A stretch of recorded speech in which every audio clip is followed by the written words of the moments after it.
صناعة الكعك إحدى هواياتي. أولاً تخفق الزبدة بملعقة خشبية حتى تصبح بيضاء،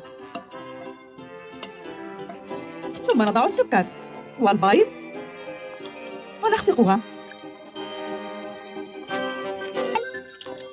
بعد أن نضع الطحين نكرر المزج مستخدمين ملعقة خشبية دائماً، وعندما تصبح العجينة جاهزة نقطعها قطعاً بهذا القالب.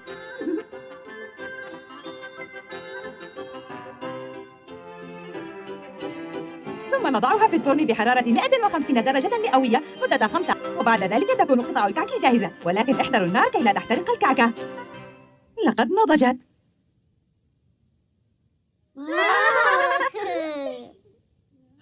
تبدو لذيذة.